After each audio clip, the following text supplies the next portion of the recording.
Sorry, maybe this one is not recorded. Sorry. Okay, yeah. But from this point and further, it will be recorded. Yeah. I hope that I tried to have a record of this video. Maybe I had it. If no, I will repeat this and provide you with this notes. But I hope that maybe system recorded this. So I'm not sure about this. Sorry. Okay, I will check it later. I hope that you will have all information. But I would like to repeat the description of home. Yeah, I understand. Okay, yeah, sorry, just.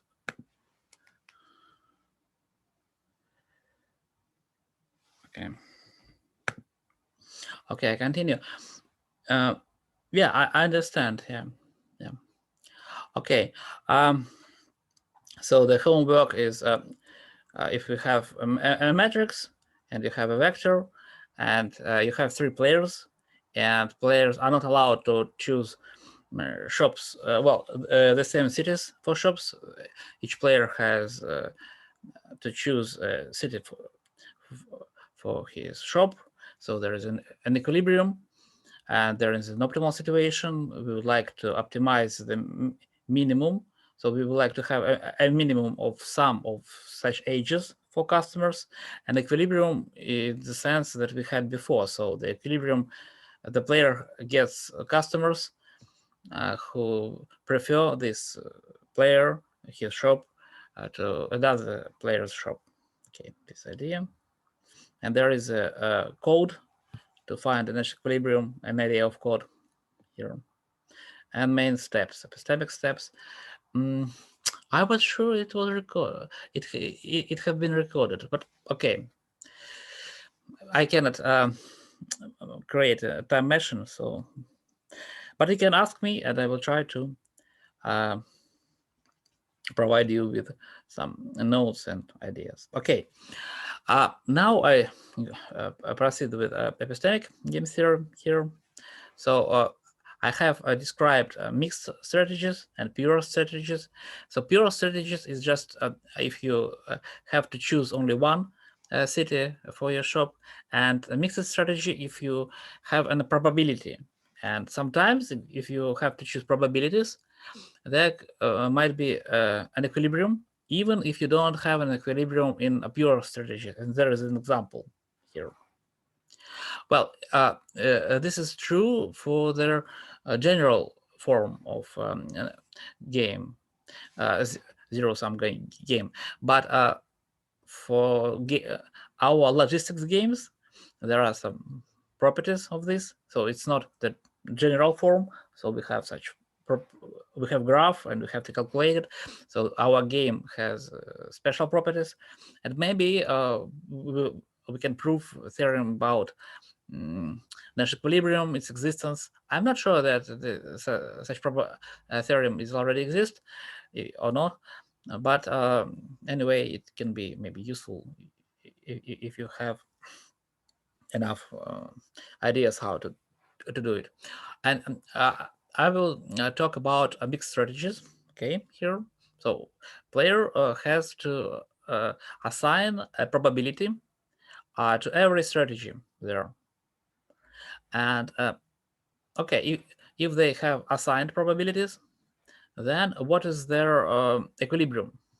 Equilibrium, it means that, for example, if we have here, well, we can check the utility function.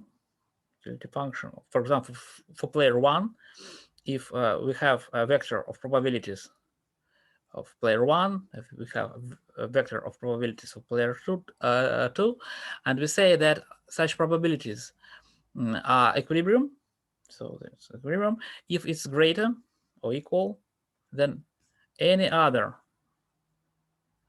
here set of probabilities here. And at the same time,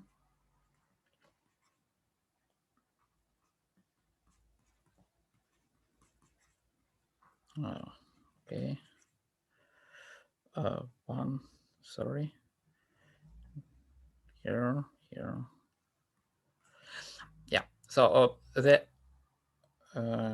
not here. Okay. The idea is that it's not profitable for players to change their probability distributions. And in this case, such probability distributions are called as a mixed strategy equilibrium, or equilibrium in mixed strategies, Nash equilibrium. Okay. It's not very easy how to find it. Okay, we should maybe think about it. But here we are going to apply epistemic game theory method to try to find equilibrium, some kind of equilibrium. It is not necessarily Nash equilibrium, but it's some kind of equilibrium. The idea is based on elimination of strategies. Let's imagine that there is a strategy for player 2, like this one, that is dominated by another strategies, like this one, in such a way that all these values here are less than values here. In this case, it is obvious that player 2, if he's rational, he doesn't want to choose this strategy and this column. It's easy to understand, because why should he choose if every time he chooses this strategy, he might choose another one with a utility not less than the previous one. So it's always dominating to choose this one. In this case, we can eliminate this and make a reduction of our game. So we will have smaller a number of possible strategies. And it occurs that we can do this several times, so step by step. For example, we can eliminate strategies of the second player. We can at the same time we can eliminate strategies of the first player and do it again. So it's not only a one-step process. And after several steps, we might have reduced matrices here. It can be, for example, one by one matrix. So if a player, but if the player 1 has only one strategy, and the player 2 has only one strategy 2, in this case, it's very simple matrix. And it's very natural to say that this point is an equilibrium. But sometimes we will have not the so small metrics, but we will have reduced but not so small metrics. For example, we can eliminate only one strategy here for second player and only one strategy for first player, and it's the end because we cannot proceed further eliminations here. In this case, we will say that okay, all this variance can might be the part of equilibrium. It's okay. So the idea here is not to find an equilibrium as an element, but to create a reduced matrix. And the idea of reduction, or one of the ideas, is just to check if values in one column is smaller or equal. If they're less or equal than values from another column. In this case, it is dominated and can be eliminated. So, and it's very easy to check in Python. So for I in range, then you just should check IG is less than the same IK. Yeah, I here. the same idea. So we have a cycle that check all elements in one column, and we have a cycle that check every strategy. We choose a strategy, then we check values, and so on. We can optimize this, but brute force is also allowed here, because our main idea not to optimize this part, but just to optimize maybe some others. This one is okay to be solved by brute force. Okay, yeah, recording is on. Okay, but it's not the complete solution of this problem. For example, let's imagine that we have such columns that we have like this one, and we have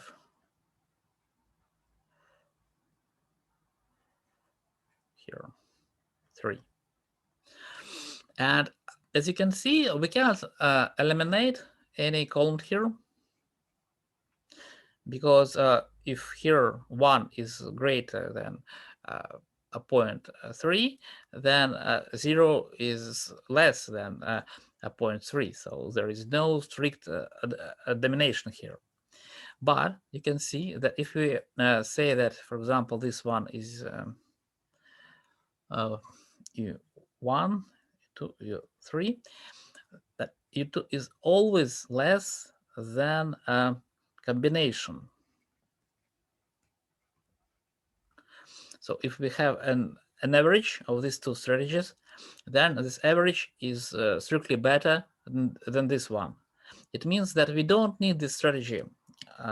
We can eliminate it because we have already two strategies that can be combined in mixed strategies, and then we don't need this one because this combination will be greater.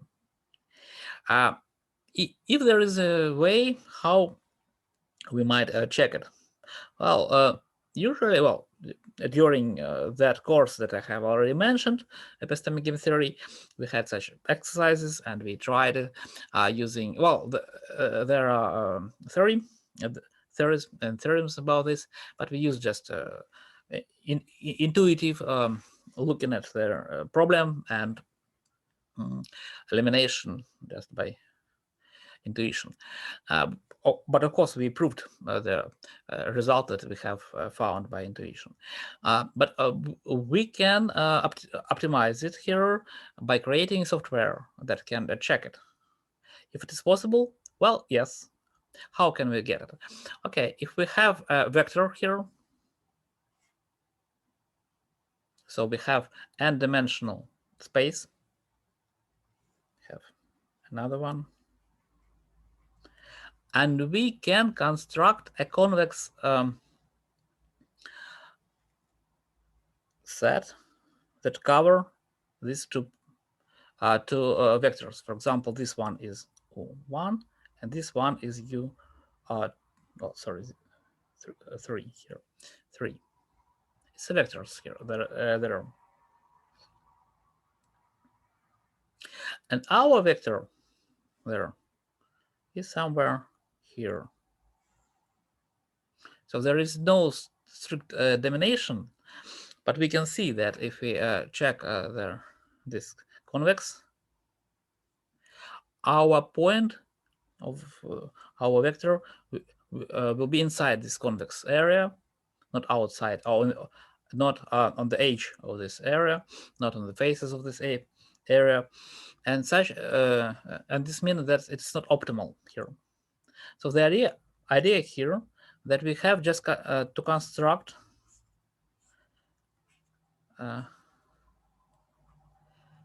some several points, several vectors, and check the convex set here. Well, there are like a simplex method approach here, and all we need, well, it's not very easy task, so it's not a homework for next lecture and maybe for further lectures, but I would like to provide a general theory here. So and you have a convex set here for every player. this one, for example, for player player 2, and we eliminate all vectors that are not at their corners. They have to be at the edge of this simplex there. Also, some kind of simplex, because if you have such vector, is not optimal, and this one maybe it's not optimal, so we can eliminate them, and so on. So we'll eliminate all strategies that are not at the border of our simplex. Okay, here. Later, I think that maybe I will discuss it in more details. Maybe I will show you an example. But now the main idea that you can use this simplex and try a general algorithm to check if a point is inside simplex or not, okay, and which points are inside a simplex or not. And this elimination will give us the solution. And what the name of this is an epistemic game theory, and this is the part of it. So the idea of epistemic that we have to think about beliefs of our agents, and here we have beliefs about rationality of our opponents. So if a player 1, he believes that the player 2 is rational, strictly rational, in this case he can eliminate these strategies. But in some cases it is not possible, and I think that we will discuss such situation. And for example, if we can consider if player 2 can make mistakes, small mistakes, like a trembling hand. So he tries to choose a shop, but for some reason, maybe noise or some problems, the force majeures like COVID or not, and other problems, they place his shop not at the city he wants, but another city. Then we can we might think that it's not rational, so he can choose not rational strategies. But for our case, I think that putting a shop in a city is not something that can that is just influenced by noise or mistakes. Usually people, they think twice about such events, and all such decisions might be considered as rational, but it depends. People, they make mistakes, and we know that, and maybe sometimes we should check other variants too. But here we assume that players, they believe that both of them are rational, and they both know that they both believe that they are rational, and so on. So there is a common knowledge. These players are rational. Okay, and mixed strategies. Yeah, the idea here is that we don't need to find the specific numbers here, so we don't need a distribution itself. We need just to find the set of strategies that can be reduced by this process. So it's much simpler. Okay, it's epistemic. It's a part of epistemic game theory. Okay. Well, now I think that we have discussed the very basics. So I recall that today we have plan to check what the epistemic game theory is, and I have described an idea of it. I have shown you Python code. Okay, it have to be optimized, and at least you have to add there the part how you should find the shortest path using the Fulkerson algorithm or any other, if you like. Of course, here we assume that we have a connected component, so you can use this assumption in your software that you can get from every city to every other city maybe not by only one edge, but maybe by two edges, two-step connection. But they are connected. So it cannot be that we have several components that are not connected. It is not the case. So this assumption helps us to use this algorithm. Its complexity is O(n) square, and to find shortest path between edges. It's very similar to Dijkstra algorithm that we have discussed before. But this algorithm that I have mentioned, maybe I will describe it in details. He simultaneously calculates all shortest all distances between all pairs of nodes. So he solved the problem entirely, not for the specific nodes. Okay, and we have discussed theory about cell formation a little bit. We didn't discuss cell formation in details, and we have recalled the supermodular property, data correction or approximation, and we have recalled what is branch and bounds algorithm here. I would like to proceed here by observing some logistics problems. We have started this process at previous lecture. It's the we read we had been reading a book. I will show you this one. Yeah, here. The name is Networks in Action. This book will show us their main ideas of possible logistics problems. Well, now when we have specified our settings like homeworks and ideas for project, this network, this book is just sometimes for general knowledge. So we won't use all information from this book in our project and in our homeworks. Maybe we'll use some part at the exam.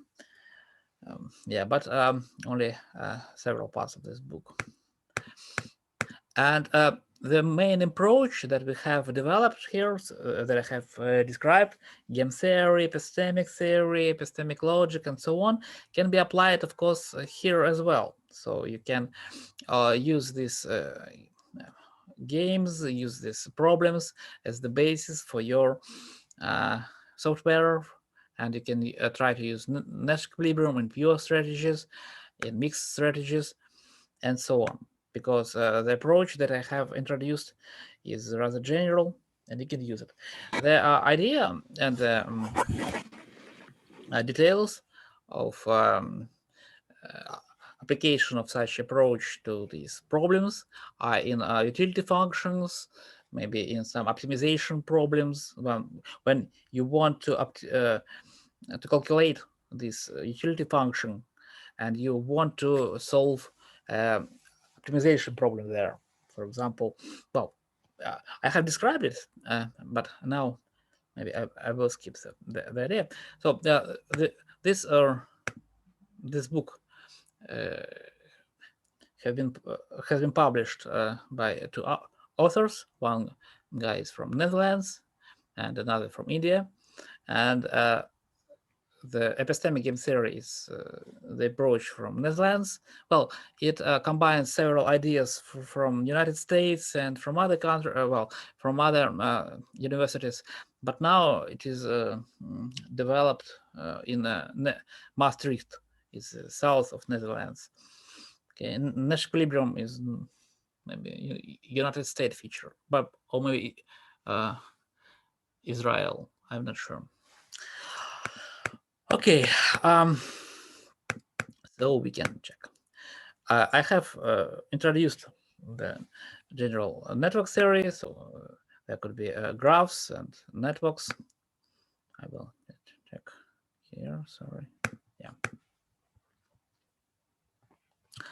And I would like to recall that if we have a map, then we can create a graph. So it's the way how we can use real data for high school of economics, for example, because high school of economics has several buildings, or maybe cities like Moscow, London, Paris, Porto Alegre, or New York, or maybe other cities. Or you can create your own graph here. And then you can assign weights. We have discussed it.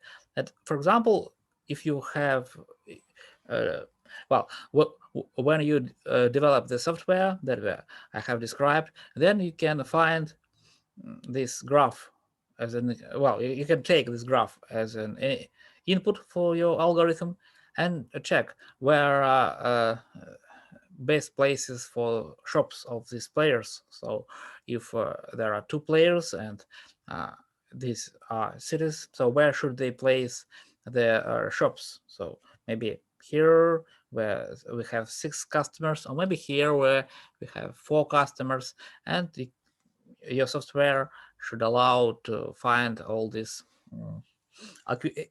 equilibriums.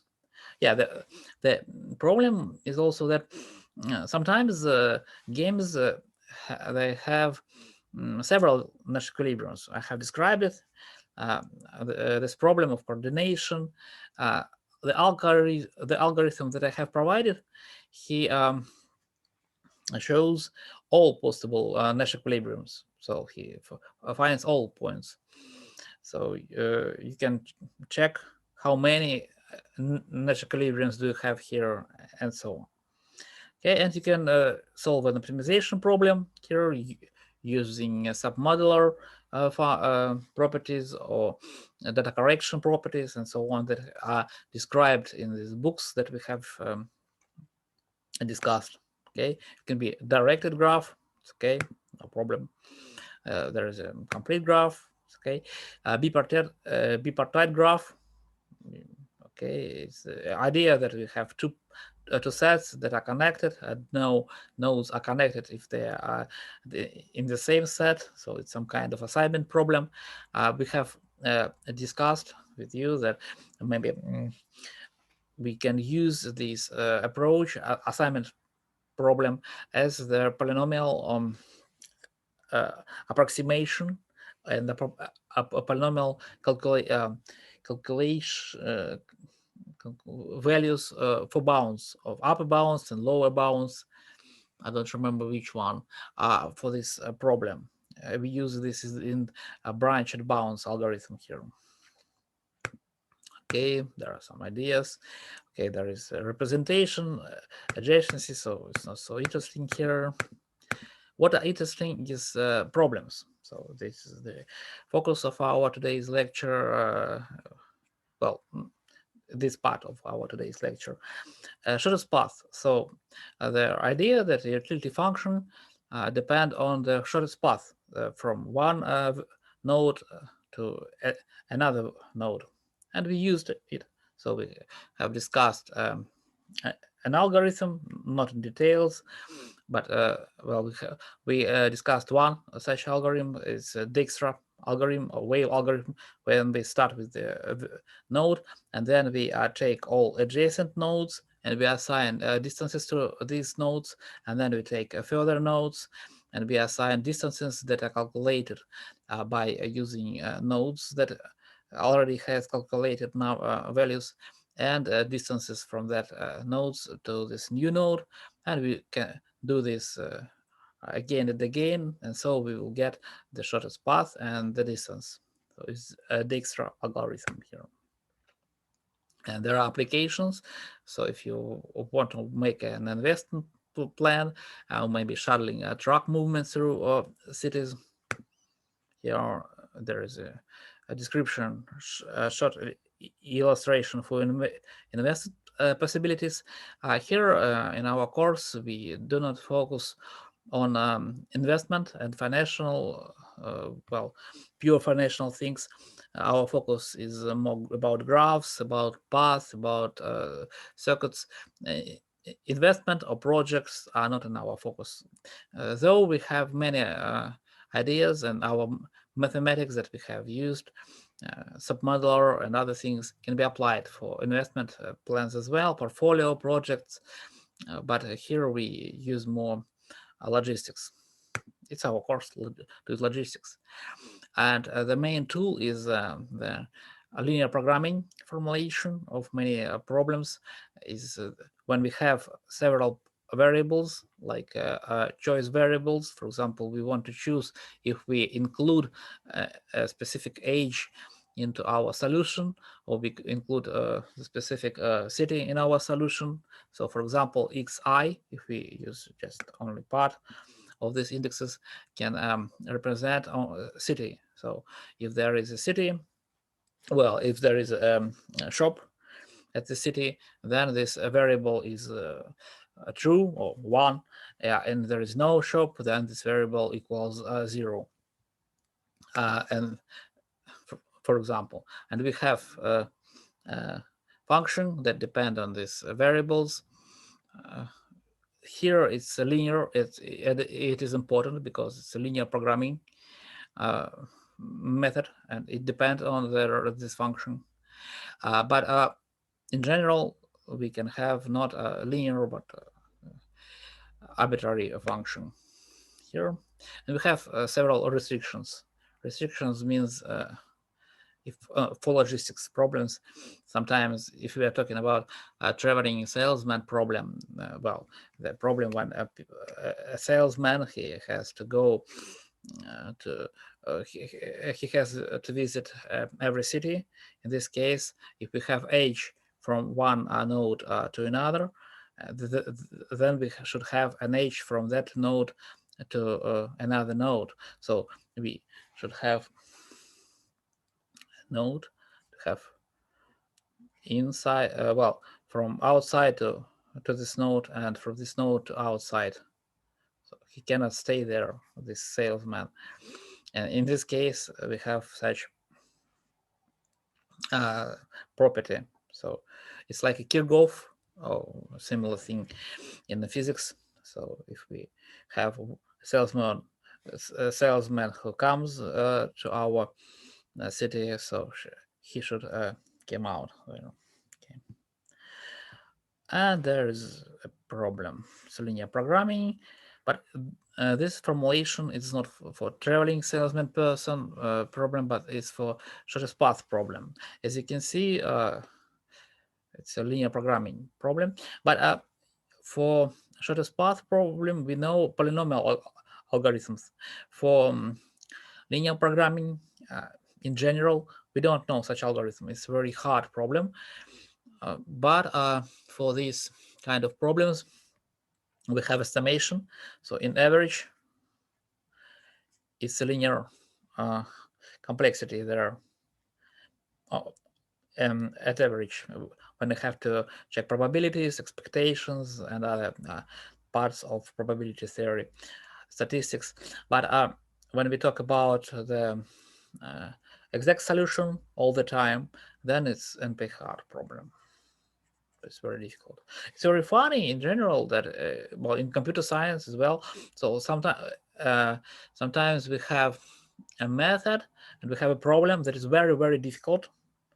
But if we think that, okay, it's not so important to solve it always to solve successfully all the time. So we allow sometimes, well, not successfully.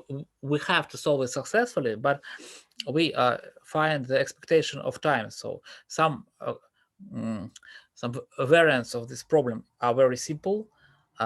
Some variants of this problem is very complicated, but average time is very small. So that is the idea here. So it's for linear programming problem. This kind of problems, when we have a linear function here, is very common. It was dramatically impressive in the previous century. uh, people, economists, they use these or kind of problems to solve many kinds of mm, real application for markets, for dependency between different domains of market, and, and so on. So there are many applications. Now this problem seems to be solved. So we have a simplex method there, very effective strategy to solve, and we have other things to work with. So it's some kind of already solved problem. I'm not sure that we can add something to linear programming formulation or problem in terms of mathematics. It's already done, but we can find heuristics and other things if we have maybe not very easy function here, not linear. Okay, there is another problem here, so you have to minimize. This one is the same problem as here, but for the specific graph that we have seen before. Yeah. Okay, there is a description, Dijkstra algorithm here. And there is an example here, so I think that you have this book, so you can check these examples if you need them. And of course, well, there is a Bellman-Ford algorithm here to find shortest path. Okay, the idea of bottleneck and so on. We skip all variants. The a very funny thing, it's stochastic. We will we will not discuss it right now. Maybe we will discuss later when we will talk about probabilities and stochastic properties of our problems. Or right now we just avoid this, though we use some kind of probabilities in our mixed strategy equilibriums. Okay, we have some exercise. We skip it. This graph, unfortunately, I cannot give you this graph as an exercise or homework, because you will have to put all these numbers into your program, and then you have to use your program to calculate equilibrium, and it's much easier.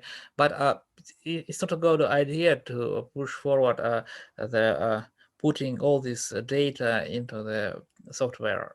It doesn't look like a very good science, so you should use your brain more effectively, not for just putting these numbers to your file. So there are a lot of numbers, a lot of numbers, and so the result might be very interesting. For example, you can say that these points are equilibrium. So, for example, this one for player 1, this one for player 2, and there is another equilibrium here, and it will be very interesting to see this, but too many numbers, so unfortunately it's just for illustration here. Okay, the assignment problem here, it is called like a man-power planning. It's very similar. There are some differences in terms that sometimes it's not assignment. Well, when we talk about assignments, we usually assume that we can assign only one person to one job, and this job has to be done entirely by one person. But sometimes, maybe it might be an optimal solution when we divide this job between two players. For example, you have two jobs, and you have a very fast, very experienced employer, and you have not so well experienced employer. They both can do these tasks, but when the first one will try to make this job, the first one, we can make these assignments. But when he finishes his job, This job is not is not done yet, and then we can ask this employer to try to solve the rest part of the second job. So it's not assignment problem in the pure form. So it's some kind of assignments when you have to distribute your efforts here. It's not the same problem. And from the mathematical point of view, when we are talking about assignment problem, our variables here are from the set 0 or 1, so it's a discrete problem. But when we are talking about such a distribution of efforts where we can divide a job and assign to different players, in this case, we can say that these efforts are not just zeros and ones, so they can be intermediate numbers. Okay. There are some. I will skip several problems because I don't like them so much. I prefer others because there are many problems, and I would like to focus on those that I prefer. So there is a minimum spanning tree here, and we have already discussed the basic idea of such trees. So we want to check, we want to choose which age we would like to have, like here, such that all nodes are connected, and at the same time the sum of all these numbers here now is the minimum here. So and it's 3 because you can see this red one is 3, and it's obviously shouldn't have a cycle, because if we have cycle, then of course we can eliminate one of the ages of the cycle, because we don't need we obviously don't need it.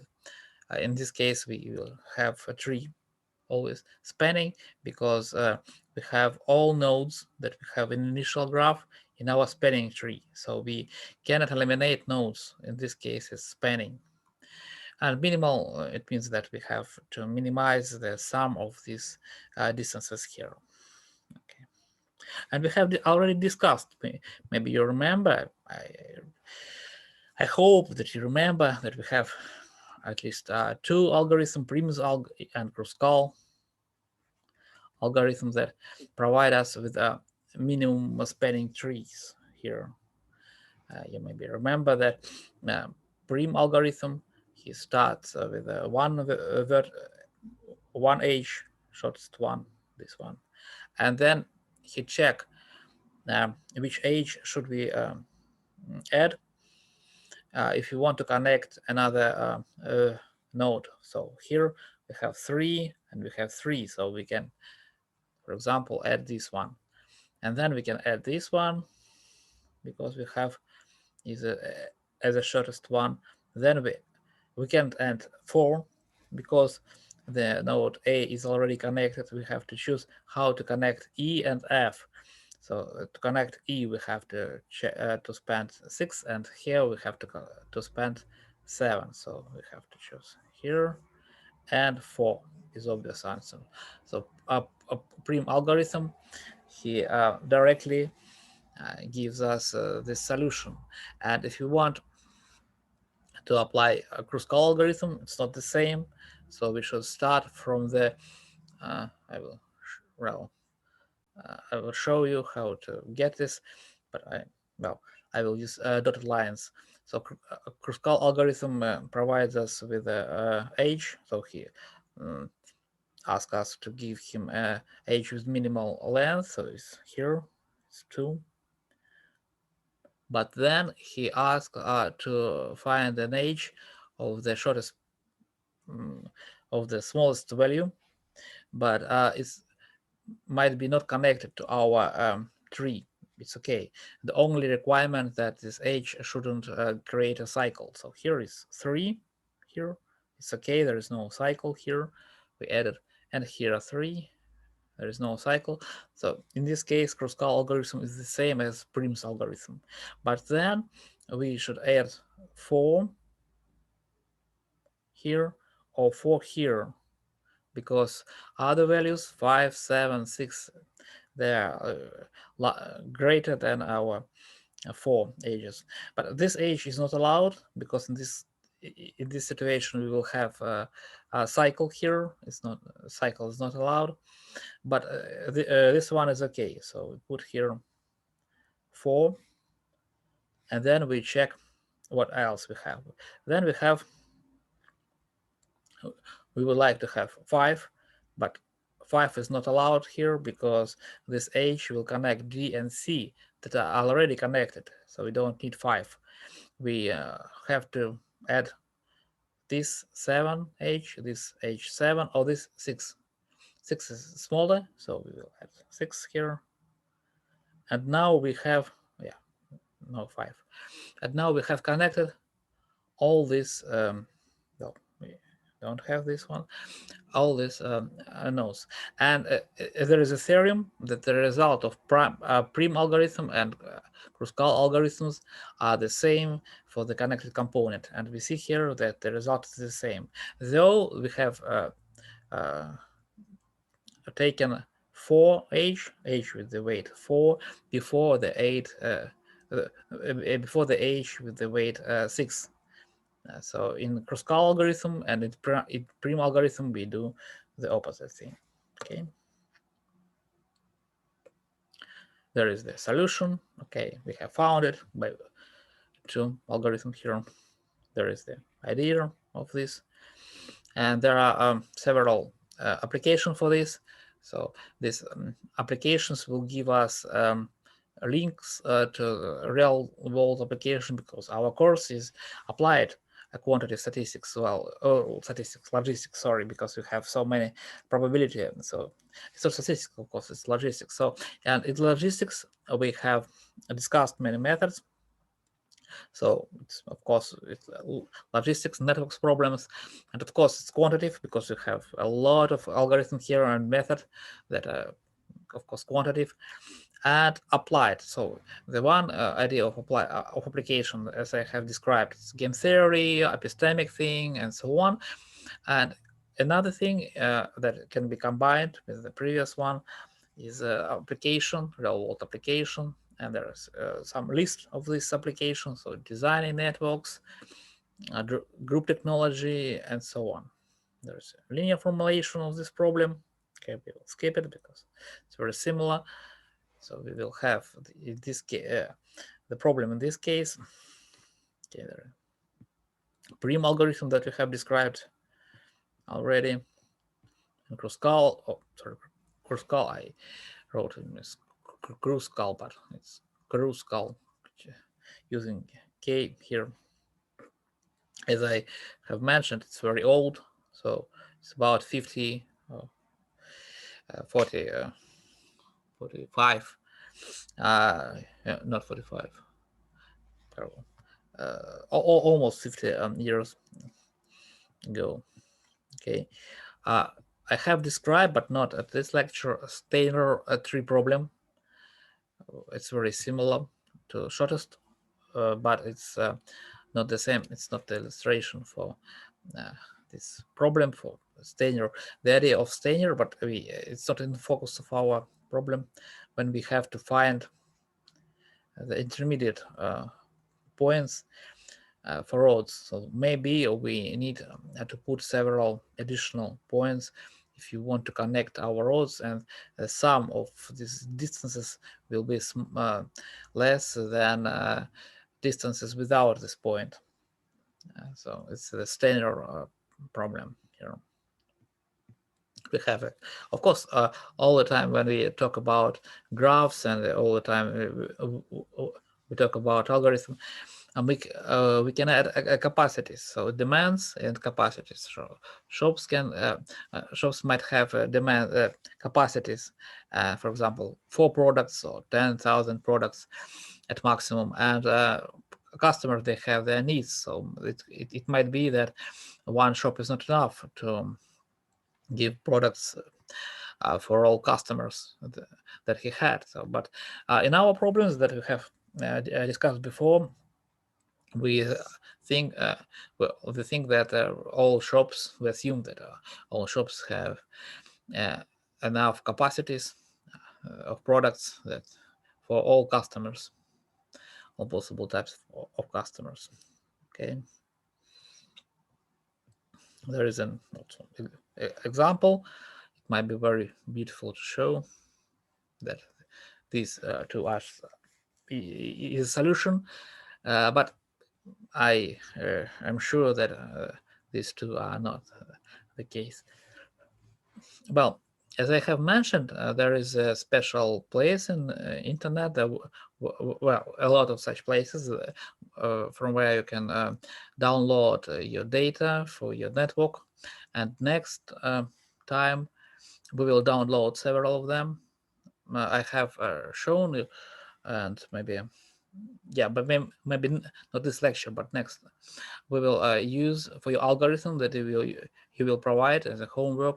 We will try to attach there and to use and as input real data. So we will try to find optimal solution and equilibriums on real data. I will find several databases, and I will give you an opportunity to choose which database you will use for your algorithm. And it will be, I think, very funny. Well, it will be very interesting if you have for real data points of equilibriums and optimization problem, a solution for optimization problem. Okay, I will skip this graphs here. Okay, I'll skip this too. Efficiency. Okay. As you can see here, we have a special type of matrix. Well, here we don't see zeros. They're just not show are not shown only once, but all spaces here, like here, is just zero. Or here, oh no, here is infinite, so they're not connected here. Sorry. Okay. In general, such graphs can be memorized. Well, can be called at the memory of the computer as a sparse graph. So there's special kind of sparse metrics. Sparse metrics when we don't need to memorize all 20, 26 elements of this matrix, but only those which are equal to 1, so equal 1. And in this case, we have to just to list them, and that's all. So we don't need to fill all elements of this matrix. Such matrices are called sparse, and there are several methods that can be applied, especially for sparse matrices. Sparse is the matrix where a number of edges is very small. For example, like this one. So if we have number of vertices, then we have well at least here. So if we have the maximum number of all edges, then the real number of edges is much smaller. So this separation just shows that it's much more, or just smaller, but sparse means that it's much smaller. It's from physics. There is a special problem for designing a radio telescope, but we will not discuss it right here. We will skip it here for now. Another problem that we have not discussed yet is the network flows. Though we might have several theorems about this, in our problem, well, in our logistics problems that we have already discussed, there was no restriction on the traffic here, but it might be that there is a traffic. So if a customer he goes from B to C, and it's 7 such customers, and 6 customers from A, they want to get to C through B. but there is a limitation here. 6.8 means that we cannot provide traffic here for more than 8 customers, for example. So we cannot use this road for 7 and 6 customers. So in this case, we can use only one customer from A to C through B, and we have to find the way for 5 other customers from A. In this case, it shows, well, and maybe this distance is very small. So we have several parameters. So we have the length of this edge, and we have the capacity of this length. And then we have to find the solution. And the method of solving this problem is not the same. So of course, it's intuitively obvious that we have to apply another problem. And there are such theorems that can be applied here. I am not sure that we will discuss this network flows problems during our course, because we have specific set of problems. But maybe if we will be successful in our homeworks, assignments, and so on, we will include also a network flows that will help us to use our methods, general methods of game theory, epistemic things, to network flows. And there are several methods and models. For example, when we talk about evacuation thing, so let's imagine that we have a building and we have several rooms there, like here in High School of Economics, and we have several exits, like here, maybe here, and here, and we have people there, and they have to choose which exit they have to choose to go from this building outside. And the problem is that the more employers, the more students they want to use this exit, the slower this exit will be. So they cannot use all of this. For example, we have 50 people in these rooms and no people here. Our map that we have as a for evacuation plan shows that they should use this evacuation exit here, the closest one. But these two are empty. And it looks rational that if some of these guys, they will use these exits. And it looks very, it's okay, because there is a very great decrease of velocity of during this exit. And in this situation, we have some kind of game theory problem. So there are models of this, not game theoretical, but there are game theoretical problems. Where should you go if you are, for example, here, and you have 15 employers here? What should you do? Should you stay here and try to use this exit, though there is 15 already 15 employers, or should you search for another exit? Maybe you understand that these guys, they will use this exit, then you should use this one. But maybe these guys are not so naive and they want to use this exit too. So what is your choice? And then we have a game theoretical problem about evacuation. There are many materials and context books about this, but it's sort of in the focus. Though there is some kind of logistics, so we have to create a routing for every customer, for every employer here. Okay. Yeah, there is a road transportation, and we have discussed before. People, they usually use this approach for project management. If you're involved in a large project, like creating building or maybe creating software, agile or waterfall. So if there is a large team and you have a plan, and of course you are a part of this process when we are talking about education. So when you study, so you have a timeline, so you have a schedule of several lessons, lectures, and there is a problem how to create them, to optimize.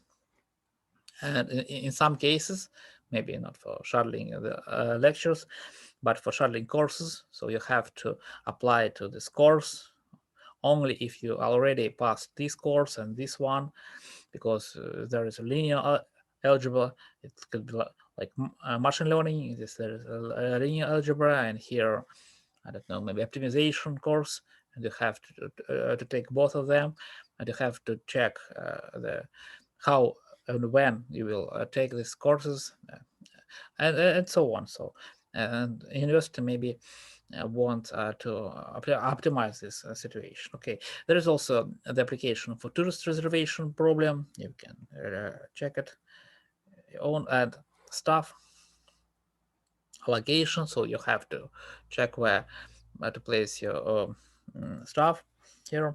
Staff. Okay. It's also linear programming formulation here. As I have mentioned, linear programming is a very effective problem in terms that in average it's just a polynomial and even linear complexity, but of course not all the time, as I have mentioned already. Here there is an example here that we have discussed. Well, that we haven't discussed. Okay, sorry.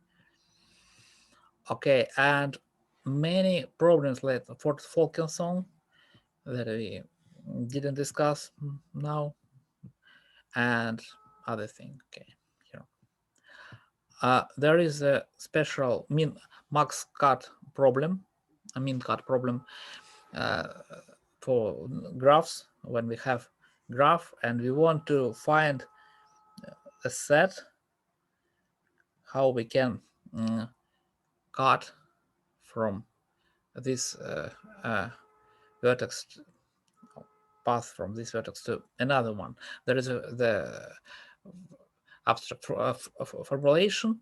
I will skip it, but max cut is a very classical problem, and I think that maybe we will mention it in this course as well, because we have a description of using this max cut problem in our books that we are using. So Professor Goldgoring and others. There's an example, beautiful one. Okay, skip most of them here. Okay, and the problem of matching, we have discussed it as an assignment problem of jobs and employers, and there is a logistics application of this. So when we have products here and we have cars here, and we have to check to choose which products to which car we should place. So for example, product like apples, we place to this car like BMW, and like pineapples we place to Mercedes, if we have several cars of different types.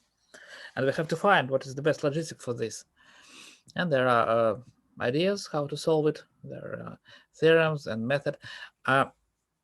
Maybe we will mention this in our course, but maybe not, because this kind of problems has their special properties, though we have already discussed assignment problem that is a very good that has a very good connection to this problem itself. Okay, there is I think that maybe we will stop here, because we have only 3 minutes before the stop of this lecture. I would like to recall today's content.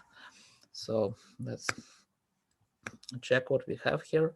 And I have started this lecture from the claim that previous lectures were mainly about theory, about theorems, about problems in theoretical sense, methods, and maybe we will use several parts of this theoretical content further. But I would like our course will goes to the step of, well, not step, but stage more seminar stage. So we will, I think we should pay more attention for application. So we should more we should spend more time for developing software, for downloading real data, and so on. So I would like you to have Python on your notebooks. If you don't have opportunity to use Python, please let me know, because there are internet sites where you can have such opportunity, for example, Google Cloud and others, or Colab, for example, but you should think about this. So, of course, some problems can be formulated in such a way that you can use Excel or just a paper and a pen to solve them. But I'd like to do it more effectively in a more effective style. So please check if you have access to Python. So maybe next time I will ask you to solve some problems, or to create some, or download a database, or and check if this algorithm works for your database that you will download during this lecture, that you will have better name seminar, not lecture. So please let me know if you don't have access to Python during this seminar. Okay, now it's time to stop our lecture. Next time, yeah, next week. So we have some holidays, but but next week we have holiday on 23, but 24 is okay. It's working day, so we will meet. I will meet you at the same time as usually at 9:30. So thank you for coming. I will upload this video, and I will provide you with some materials. I hope that both videos are recorded, have been recorded, but I'm not sure. In this case, I will provide those videos that will be available. So goodbye, and see you next week. Thank you.